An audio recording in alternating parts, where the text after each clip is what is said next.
Kerala stories आपने देखी, वो धर्म परिवर्तन नहीं करा, वो लव जिहाद जैसे काम करते हैं। गऊ को माँ मानने वाला और गऊ के साथ रोटी खाने वाला कभी भाई नहीं हो सकते। और हाल ही में कुछ दिनों में धर्मांतरण के भी कई से मुद्दे हैं पिलानी में सामने आए थे। सनातन धर्म को खत्म करने का काम लोगों के द्वारा किया जाता है। धर्म परिवर्तन निरंतर हो रहा है। ईसाई समुदाय के अलावा और भी कोई है जो धर्मांतरण वाले काम करते हैं? धर्म परिवर्तन में बाहर से लोग आते हैं, जैसे सीकर से आगे, हरियाणा से आगे। यूजीसी को लेकर के सरकार का विरोध काफी हो रहा है। SC/ST एक्ट के तहत तो समाज में भेदभाव है ही। यूजीसी जैसा काला कानून अगर आ गया है समाज में तो समाज के इतने टुकड़े हो जाएंगे।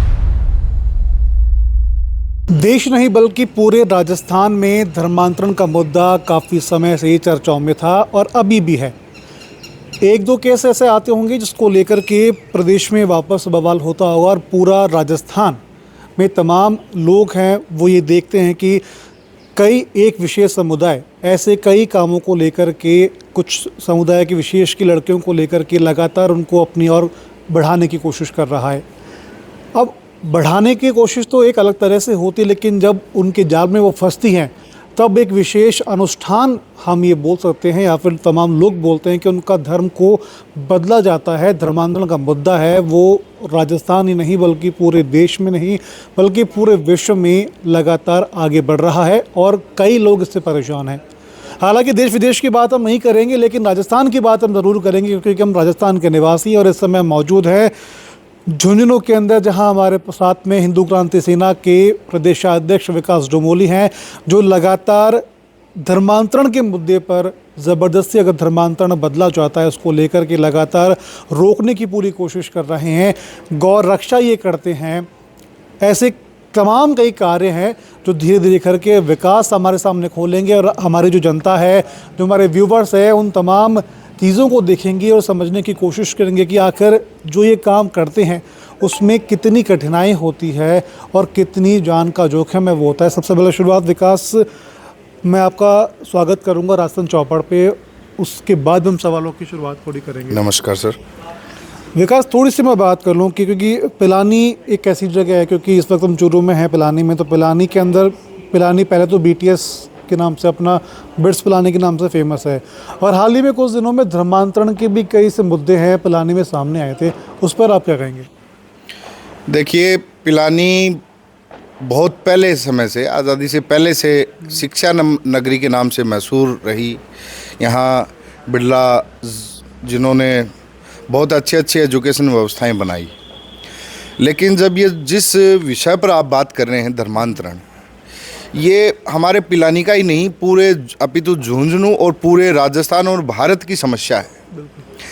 इसमें प्रलोभन दे करके, बहला करके अपने हमारे सनातन धर्म को ख़त्म करने का काम लोगों के द्वारा किया जाता है और ये कोई व्यक्ति विशेष के द्वारा नहीं किया जाता। ये एक पूरी की पूरी मिशनरीज होती है, उनको पैसे दिए जाते हैं, फंडिंग दी जाती है, प्रॉपर एक ढांचा बना हुआ है इनका, और मकान खरीदा जाता है, उसको ये लोग एक चर्च का रूप दे देते हैं। उसके बाद वहाँ लोगों को बीमारी ठीक करने के नाम पे, उनकी शादियां कराने के नाम पर, उनके घर के हालात को सुधारने के नाम पर वो लोग हर संडे उनको बुलाते हैं और धीरे और धर्म परिवर्तन निरंतर हो रहा है। पिलानी की मैं बात कर लूँ, हाल ही में कुछ दिन पहले कई केस पिलानी के सामने आए थे, उस केसों के अंदर आपकी भूमिका क्या रही थी? देखिए, काफ़ी दिनों से हमारे पास एक सूचना थी कि पंचवटी के पास एक ऐसे कोई जगह है, वहाँ धड़ल्ले से धर्म परिवर्तन कराया जाता है और धर्म परिवर्तन में बाहर से लोग आते हैं, जैसे सीकर से आगे, हरियाणा से आगे और ग्रामीण अंचल से लोग आगे, 100, 150, 200 लोग आगे, उनको वहाँ बैठा कर के और प्रार्थनाएं वगैरह कराना। और वो हमारे पास इनपुट, हमारे हिंदू क्रांति सेना संगठन के पास ये इनपुट था कि वो लोग धर्म परिवर्तन कराते हैं। हमने गए वहाँ, रोका भी, पुलिस प्रशासन भी आया, लेकिन पहली बार जब हम वहाँ गए तो इन लोगों के हौसले इतने मजबूत थे कि उन्होंने पुलिस को भी कुछ नहीं समझा और गलपटी अपनी कॉलर, अपने जैसे आम भाषा में कहते हैं, वहाँ पकड़ने तक का काम इन लोगों ने किया। इतनी मजबूती इनके अंदर है। लेकिन हमारा संगठन ने बार बार मॉनिटरिंग की, नज़र रखी, प्रयास किया, अभी भी लग रहे हैं।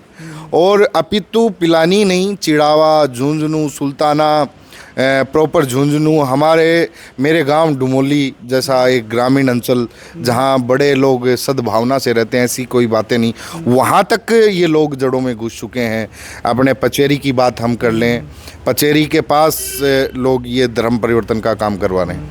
इनका एक प्रॉपर चैनल है, ये किसी एक व्यक्ति को पकड़ते हैं, उनका सहयोग करते हैं आर्थिक रूप से या जैसे भी, फिर उनको उनके परिवार के द्वारा थ्रू टू टारगेट किया जाता है, उनके रिलेटिव्स को और उनके परिवार को, और उनको टारगेट करके ये लोग धर्म परिवर्तन का काम अपना आगे बढ़ाते हैं। नहीं, तो आपने बोला कि भाई उनको आर्थिक रूप से मदद करते हैं, तो क्या कारण मानते हैं कि आर्थिक मदद के नाम पे वो धर्मांतरण करवाते हैं, या फिर कोई और कारण होते हैं? जी, जैसा कि मैंने आपको बताया कि ये पूरी की पूरी एक मिशनरीज है। जैसे धर्म की कभी भी बात हम करते हैं, हमारा सनातन धर्म सर्व धर्म समभाव की बात करता है, लेकिन ये जो लोग हैं जो ईसाई मिशनरीज चलाते हैं, ये पैसे तो एक दिखावा है, एक छलावा है। इनका मूल काम है हमारे धर्म को आत्मघाती करना, उसको ख़त्म करना, और हमारे ही धर्म के लोगों को अपने धर्म में डाल करके फिर से वही व्यवस्थाएं जो इन्होंने 150-200 साल तक हमारे साथ किया, वही काम इनका उद्देश्य है, मूल उद्देश्य है। क्योंकि हमारे जिस प्रकार से ये पाश्चात्य संस्कृति हमारे देश में जिस प्रकार से हमारे घरों में घुस चुकी है, तो मुझे लगता है कहीं ना कहीं इनका भी बड़ा ये बाउंस है इनके पास। तो क्या आप ये मानते हैं कि भाई ईसाई समुदाय के अलावा और भी कोई है जो धर्मांतरण वाले काम करते हैं? देखिए, मेरा जो सामाजिक जीवन का उद्देश्य है, जैसे मुसलमान और हिंदू की बात हमारे यहाँ की जाती है, और जैसे केरल स्टोरीज आपने देखी, वो धर्म परिवर्तन नहीं कराते, वो लव जिहाद जैसे काम करते हैं। और उसमें जैसे हमारे यहाँ बहुत से लोग कहते हैं कि भाई हिंदू मुस्लिम भाई भाई, लेकिन मेरा एक पर्सनली मानना है, गऊ को माँ मानने वाला और गऊ के साथ रोटी खाने वाला कभी भाई नहीं हो सकते। जो एक रोटी तो गऊ को पहली देता है और एक वो गऊ के साथ रोटी खाता है, मुझे नहीं लगता कि वो भाई हो सकते हैं। ये लोग अपना जिस प्रकार से भी इनका बनता है, ये हमारे धर्म को तोड़ने का काम, जिहाद करने का काम ये लोग करते हैं। ठीक है, इसके अलावा मैं बात करूं धर्मांतरण के अलावा कि भी गौरक्षा के लिए भी आप काम करते हैं, तो हाल के दिनों में कई ऐसे ट्रक भी पकड़े गए हैं जो गायों को लेकर जा रहे थे। क्या घटनाक्रम थी, इसकी जानकारी है आपको? कैसे लगती थी और आप कैसे इस पर एक्शन लेते थे? देखिए, हमारी हिंदू क्रांति सेना की पूरे राजस्थान ही नहीं बल्कि पूरे 17 स्टेट में टीम है, और हम हमारे गोरक्षा के लिए ऊपर हम निरंतर हमारी प्राथमिकता रहती है। हम गौ माता राष्ट्र माता कैसे बने, इसके लिए भी हमने एक नहीं हजारों प्रयास किए हैं। हम जैसे युवाओं ने अपने जान के ऊपर खेल करके रात गौ माता ना कटे, गौ माता के ऊपर अत्याचार ना हो, गौ माता कैसे बचे, ऐसे काम हम हमारे संगठन के द्वारा निरंतर करते रहते हैं। हमारी टीम अलग अलग क्षेत्र में जैसे टीमें हमारी बनी हुई हैं, लेकिन पीड़ा और दर्द उस बात का होता है जब ये तंत्र में जब ये परिस्थितियां देखते हैं, सहयोग नहीं मिलता, साक्षात्कार करवा दिया जाता है, लेकिन गोरक्षकों को गुंडा जब लोग समाज कहता है तो दर्द भी होता है। लेकिन गौ माता के लिए कुछ भी करना पड़े, हम निरंतर तैयार हैं। गौ माता के लिए अगर गुंडा भी बनना पड़े तो गुंडा बनने के लिए भी तैयार हैं। लेकिन गौ माता को राष्ट्र माता अपितु राज्य माता ही नहीं अपितु राष्ट्र माता का दर्जा कैसे मिले, इसीलिए 27 अप्रैल को पूरे राष्ट्रव्यापी मुहिम भी चला रखी साधु संतों के साथ, अनेक संगठन हैं। और मेरा हाथ जोड़ करके आपसे अपील है कि हमें जैसे महाराष्ट्र में गौ माता को राज्य माता का दर्जा दिया गया है, MP में राज्य माता का दर्जा दिया गया है, वैसे ही राजस्थान में ही नहीं बल्कि पूरे राष्ट्र में गौ माता को राष्ट्र माता का दर्जा मिले। क्योंकि हम जैसे लोग बहुत मेहनत करते हैं हमारे भाई, हमारी टीम बहुत मेहनत करती है। कोई गौ माता बीमार हो जाती है, उसका उपचार किया जाता है। अपितु आप देखेंगे, हमने 2 मुकदमे अभी रिसेंटली दर्ज कराए हैं। एक तो घटना थी धिंदवा बिचले की, जिसमें करंट लग के एलटी लाइन लगा करके एक गौ माता मर गई। हमने पिलानी थाने में मुकदमा दर्ज करवा रखा है। अभी उसका पोस्टमार्टम रिपोर्ट भी आ गई शायद, और वो चल ही रहा है। दूसरा एक यहाँ तारों की डाणी पड़ती है, वहाँ भी एक नंदी महाराज के करंट लगने से उनकी मौत हो गई। हमने एफआईआर दर्ज करवाई। लेकिन जब हौसले तब टूट जाते हैं जब ये तंत्र कुछ नहीं करता। नहीं, इसमें मैं एक चीज़ आपको ऐड ऑन करना चाहूँगा। आपने कहा कि अब लगातार आपकी टीम और आप लोग काम कर रहे हैं, लेकिन वही समाज में लोग हैं, जब जो गाय दूध देती है तब तक वो पास रखते हैं, जब वो दुधारू नहीं होती, दूध नहीं देती है, उसको बाहर छोड़ देते हैं। आज भी अगर देखें तो सड़कों पे गाय नंदी महाराज खूब घूमते रहते हैं।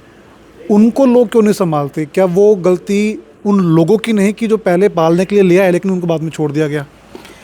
देखिए, सनातन धर्म में हमें बचपन से सिखाया गया कि हमारे 4 माएँ हैं। जिसने जन्म दिया वो माँ, राष्ट्र माता, गौ माता, और जिसने पाला वो माता। लेकिन ये बात जब समाज में घूमते हैं और गौ माता की दशा और दिशा देखते हैं, नंदियों के ऊपर हो रहे अत्याचार को देखते हैं, तो ये बातें समाज में रही नहीं। लोगों का ध्यान दूध की ओर है। दूध पी लिया, फिर गौ माता को छोड़ दिया मरने के लिए। जैसे छोटे छोटे बछड़े होते हैं, हमारे पास सूचनाएं आती हैं भाई इनको कुत्ते ही खा गए, वो ऊपर से तो आते नहीं हैं। मैं आप गौ माता का असली दर्द बता रहा हूँ भाई साहब, आपके चैनल के माध्यम से। इनको आत्महत्याएं करनी नहीं आती, वरना ये गौ माताएं इतनी पीड़ित हैं हमारे समाज के अत्याचारों से, ये आत्महत्याएं खुद आत्महत्याएं कर ले। अगर इनको आत्महत्या मानव की तरह इनकी बुद्धि विकसित हो तो गौ माताएं अपने आप में आत्महत्या कर ले। बिल्कुल सही बात है। ठीक है, मेरा एक सवाल और है। यूजीसी को लेकर के सरकार का विरोध काफ़ी हो रहा है, इस पर आप क्या कहेंगे? देखिए, एक ऐसा कानून जिसको कतई समाज में ज़रूरत नहीं थी, SC/ST एक्ट के तहत तो समाज में भेदभाव है ही, लेकिन यूजीसी जैसा काला कानून अगर समाज में आ गया, थरपना अगर कर दी, तो हम जैसे जो लोग समाज को एक बंधन में बांधने का काम करते हैं कि जात पात की करो विदाई, हम सब हिंदू भाई भाई, जिसके लिए हमने हमारे पीछे के लोगों ने अपने सर्वस्व अपनी जान उछाल कर दी, ये सब चीज़ें नकारा रह जाएंगी। और यूजीसी जैसा काला कानून अगर आ गया है समाज में, तो समाज के इतने टुकड़े हो जाएंगे, मैं समझता हूँ कि कोई भी लोग पढ़ने के लायक नहीं रहेगा। ये जो एजुकेशन पॉलिसी है हमारी, इसमें वैसे तो कमियां हैं ही, लेकिन ऐसी स्थितियां अगर फिर यूजीसी जैसी और इसमें ऐड ऑन हो गई, तो मेरा मानना है कि पढ़ना लिखना मेरे हिसाब से दुर्भर हो जाएगा। लेकिन आज भी अगर देखें, इसके नियम के आने के बाद में दिल्ली का आपने कई वीडियो देखे हैं, ब्राह्मणवाद से छुटकारा दिलाओ। राजस्थान में भी कई जगह ऐसे नारे लगे कि भाई ब्राह्मणवाद से छुटकारा दिलाओ। तो क्या है लोगों की सोच, लोगों के मन में ब्राह्मणवाद के प्रति क्या नज़रिया है, आपको लगता है? देखिए, एक चीज़ें एकदम से ऐसे ही नहीं बैठती हैं। कभी भी फिल्मांकन के माध्यम से या कहानियों के माध्यम से ये सब चीज़ें हमारे अंदर डाली गई हैं, और कहीं ना कहीं मैं समझता हूँ कि हमारे को यह बताया और पढ़ाया नहीं गया कि हमारा मनुस्मृति क्या है, हमारे समाज में गुणवत्ता क्या है। वो भी शिक्षा की का अभाव हमारे अंदर रहा। लॉर्ड मैकाले ने जब पूरे भारत में भ्रमण करके देखा कि अगर भारत को लंबे समय तक गुलाम रखना है तो इनका जो गुरुकुल व्यवस्थाएं हैं इनको ख़त्म करना पड़ेगा। तो उन्होंने हमारी एजुकेशन जो सिस्टम था, जो करीब मैंने एक रिकॉर्ड के माध्यम से देखा, करीब 2.5 लाख से अधिक उस समय गुरुकुल थे, बड़ी बड़ी व्यवस्थाएं थी, उनको ख़त्म अंग्रेज़ों के द्वारा किया गया ताकि भ्रामकता समाज के अंदर फैलाई जाए।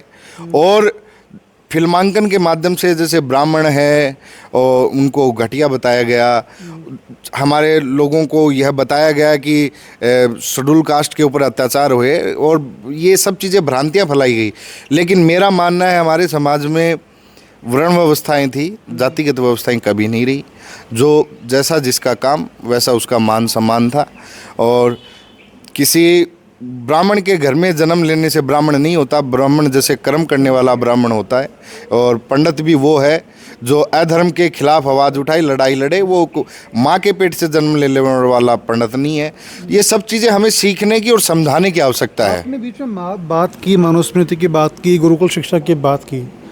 अंग्रेज़ों ने ठीक है तोड़ा उसको, अंग्रेज़ चले गए, वापस में सरकार आई, शासन अपना लोकतंत्र है। तो ऐसा क्या कारण रहा कि चाहे कांग्रेस सरकार निकल गई, बीजेपी सरकार का लगभग 2 टेन्योर निकल गए, राजस्थान में कई सरकारें निकल गई, गुरुकुल व्यवस्था को वापस लेकर नहीं आ पाई और हमारी जो एजुकेशन पॉलिसी है उसमें वो बदलाव नहीं कर पाई जो उनको करना चाहिए था? देखिए, आज की स्थिति है जो आम समाज में एक धारणाएं बन गई कि इंग्लिश सीखना ज़रूरी है, लेकिन मैं समझता हूँ इंग्लिश सीखना ज़रूरी हो सकता है, लेकिन जब तक हम हमारे सनातन को, हमारे ग्रंथों को, हमारे धर्म को, ग्रंथों को हम धार्मिकता की दृष्टि से जब तक देखते रहेंगे तब तक लोग समझ नहीं पाएंगे, इस शिक्षा व्यवस्था को नहीं समझ पाएंगे। ये एक साइंटिफिक थे, उसका रीज़न सरकारों को चाहिए कि वो चीज़ें हमारे सामने, बच्चों के सामने पेश करे और उनका साइंटिफिक रीज़न दे करके वो एजुकेशन पॉलिसी हमारे बीच में बदलाव हो, ताकि वो चीज़ धीरे धीरे धीरे फिर से हमारे समाज में स्थापित हो सकें। इसमें मैं एक बात आपको ऐड ऑन करना चाहूँगा। जर्मनी, इज़राइल और आयरलैंड जैसे कई और देश हैं जहाँ पर संस्कृत पढ़ाई जाती है। आयरलैंड में एक जगह है, वहाँ पे कॉलेज है, वहाँ प्रोफेसर हैं जो इंग्लिश के थे, वो संस्कृत पढ़ाते हैं। इज़राइल के अंदर पढ़ाई जाती है। उसके अलावा बात जर्मनी में कई कॉलेजेस हैं जो संस्कृत पढ़ाती है। तो क्या लगता नहीं आपको कि वो जब बाहर के देश हमारी चीज़ों को अडॉप्ट कर रहे हैं बहुत जल्दी, तो हम हमारी चीज़ों को अडॉप्ट करने में देरी कर रहे हैं? जी, यही पीड़ा और यही दंश मैं आपको बताना चाह रहा था। शंकर भगवान से निकली हुई संस्कृत भाषा, शंकर भगवान के डमरू से निकली हुई पाणिनि ने लिखी, जो सभी भाषाओं की मातृभाषा है और जिसका जन्म हमारे भारत में हुआ, सबसे पुरानी भाषा है। और हमारी ही भाषा को हमारे ही देश में नहीं पढ़ाया जाता और हमारी भाषा को, जैसे आपने इजराइल बताया, अन्य देशों में अडॉप्ट किया जा रहा है। यही दर्द और पीड़ा है। किस सरकार को आप दोष देंगे? गई हुई सरकार को, या जो सरकार हमारे ऊपर अब राज कर रही है उसको? क्योंकि इनको भी 10-15 साल, 10-12 साल हो गए, उन्होंने भी लंबे समय तक राज किया। अब दोष किस चीज़ का होगा? दोष ये नहीं है कि हम हमारी चीज़ें सीख नहीं पा रहे, अभी तो आप यूजीसी जैसा काला कानून और थरपने का काम कर रहे हैं। तो कहाँ तक मैं समझता हूँ ये सब एजुकेशन के ऊपर काम ही नहीं किया जा रहा।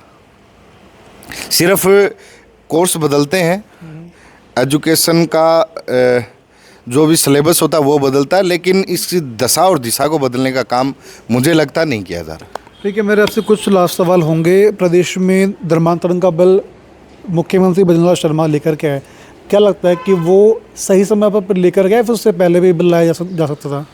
देखिए, धर्मांतरण का बिल तो पहले ही लाना चाहिए था, लेकिन अब भी मुख्यमंत्री जी लेके आए हैं, वो अच्छा ही है, लेकिन इम्प्लीमेंट किस प्रकार से हो रहा है वो एक बड़ा मायना रखता है। क्योंकि अब भी सारी चीज़ें तो मैं आपको क्लियर अब नहीं बता सकता कैमरे के माध्यम से, लेकिन अब भी धर्मांतरण के ऊपर मिशनरीज काम कर रही हैं। क्योंकि हम तो इन चीज़ों को बहुत गहराई से देखते हैं और हमें पता भी है कि किस लेवल पे वो लोग काम कर रहे हैं, अभी भी काम कर रहे हैं। ये जो धर्मांतरण का जो कानून आया है, इसका स्वागत है, क्योंकि देखिए कानून के बिना तो ये चीज़ें संभव नहीं है। एक व्यक्ति, एक संगठन कितनी लड़ाई लड़ेगा? सबको अपने, जब तक प्रशासनिक व्यवस्थाएं नहीं होंगी, सरकारी व्यवस्थाएं नहीं होंगी, तब तक ये चीज़ें रुकने वाली नहीं है। ये आया है, अच्छी बात है, लेकिन इसको इम्प्लीमेंट बड़े ही पावर प्रभाव के हिसाब से किया जाए ताकि ये सब चीज़ें रुके। देखिए, मेरा आपसे लास्ट सवाल रहेगा कि आपने इम्प्लीमेंट की बात की, तो क्या आपने इसके बारे में शिकायत एडमिनिस्ट्रेशन लेवल पे या सीएम लेवल पे की है? देखिए, हमारे क्षेत्र में रोहिंग्या मुसलमान भी एक बड़ी समस्या है, और अभी तो पिलानी नहीं, झुंझुनू जिले में 2000 से अधिक रोहिंग्या मुसलमान, जिन्होंने पिछले दिनों हमारे देश के हिंदुओं को कत्लेआम मचा के मार दिया, वो लोग बिना कोई कागज़, बिना कोई सिस्टम के हमारे पिलानी, चिड़ावा, झुंझुनू ज़िले में रह रहे हैं। हरियाणा से आ जाते हैं, जयपुर से आ जाते हैं, दिल्ली से आ जाते हैं, पंजाब से आ जाते हैं। और मैं शिकायत की आप बात कर रहे हैं तो मैं आपको बताऊं, सीएम लेवल पे, ज़िला कलेक्टर लेवल पे मैंने पर्सनली, हमारे संगठन ने 5-6 बार शिकायतें दर्ज की हैं, लेकिन फिर वो डाक के 3 पात, होना जाना कुछ नहीं है, जांचें होती हैं और चली जाती हैं। अब एक व्यक्ति अगर लड़े, हम किसी को मारें, तो ये हमारी मानवता, हमारा धर्म हमें इजाज़त नहीं देता। कानूनी रूप से इनको बाहर निकलना चाहिए। चलिए विकास जी, बहुत बहुत शुक्रिया आपका। धर्मांतरण, यूजीसी और कई ऐसे सवालों के जवाब थे जो उन्होंने खुल के दिए हैं। उम्मीद करते हैं कि ये तमाम सवालों के जवाब हमारे व्यूवर्स हैं उनको मिल पाएंगे। आज चांद चौपड़ के माध्यम से मैं समस्त सनातनियों को, समस्त भारतवासियों को नव संवत्सर की और रामनवमी की सभी को हार्दिक बधाई और शुभकामनाएं देना चाहूँगा। चलिए फिलहाल तब तक देखते रहिए राजस्थान चौपड़।